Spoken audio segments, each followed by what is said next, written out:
We're still live from Pretoria with our coverage of CES 2018, and if you've been paying attention to tech news over the last few months and the news coming out of CES this year, you could be forgiven for thinking that a certain fiery place might have frozen over recently, or came in very close to it depending on who you ask. The reason for this is a collaboration between arch rivals Intel and AMD. As hard as it is to believe, Intel seems to have finally admitted that the GPU integrated into their processors just aren't cutting it anymore, and have teamed up with AMD's Radeon Technologies group to see if they can figure something out. Enter Intel G-series notebook processors complete with AMD's Vega M GPUs. We've known about this strange matrimony for a while now, but the 8th of January 2018 marks the official launch of these new processors. Of course, that doesn't mean that you'll actually be able to get your hands on a product equipped with the chips just yet. Estimates are putting the real launch of the chips somewhere here in early March or late March or early April. The processor is all about combining 8th gen Intel CPUs, custom-built Vega M GPUs, and the HBM2 memory used by the GPU into one smaller, faster, and more efficient package. The drastic reduction of the footprint left by the chip will mean that manufacturers will be able to produce thinner, lighter laptops or utilize the additional space for things like larger batteries, although we note that they won't do that. They're just going to make smaller laptops, which is stupid. Anyways, eliminating the need for a discrete GPU will also mean that systems rocking an Intel Vega M G-series chip should run much cooler and draw less power than many other systems. While it would take at least one PhD in order to fully explain what that is, all you really need to know is that EMIB allows for high-speed connections between the chips that are closely situated on the same substrate. In the case of these particular chips, it's used to connect the GPU with the HBM2 stacked memory. The chip also features a unique bit of power sharing between the GPU and CPU. While there are many complicated things involved in making all of this possible, all we really care about is the fact that it works. And with that in mind, let's jump right in and see what the new chip actually has to offer. Various SKUs for the chip have been announced so far. Sticking with the 14nm design, the chips will feature 4 cores and 8 threads and 8 megabytes of cache. Clock speeds will range from 2.8 gigahertz on the lowest end chip, the i5-8305G, with runs at a TDP at 65 watts, to up to 4.2 gigahertz boost on the i7-8809G, which has a TDP of 100 watts, but keep in mind that also includes the GPU as well. The main difference between the chips, other than the CPU core clock speeds, is that they're equipped with either a Vega MGH or a Vega MGL GPU.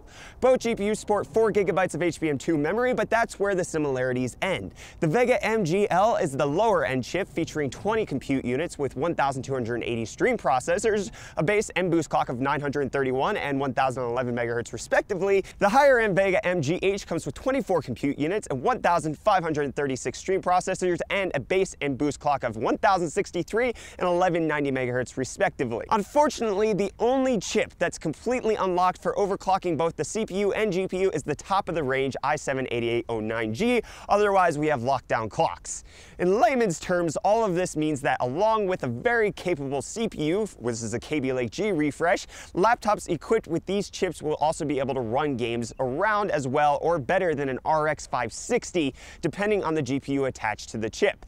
That's no small feat and makes these chips perfect for dang decent 1080p gaming at equally decent graphical settings. If numbers are more your thing, Intel also revealed some performance numbers for the chip when compared to a 3-year-old system rocking an i7-4720HQ along with NVIDIA's GTX 960M.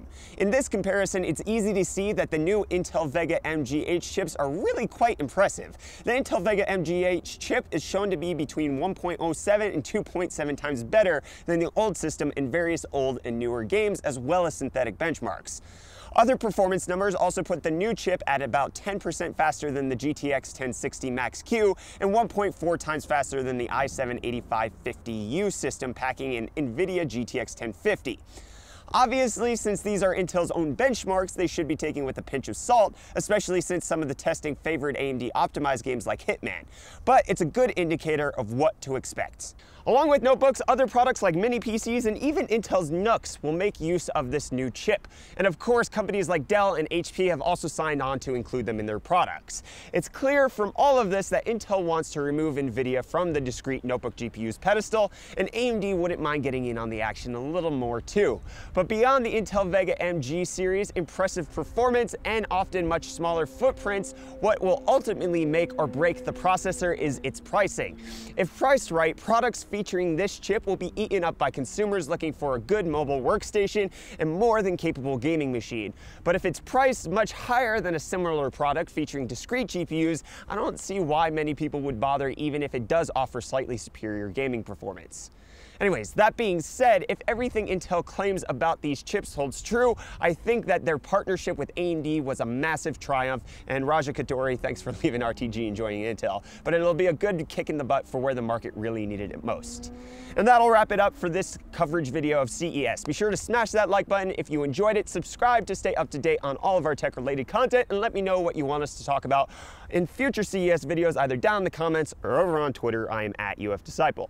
Anyways, I'm Brett with the UFD Tech Channel. Thank you so much for watching, and I'll see you all in the next video. Cheers.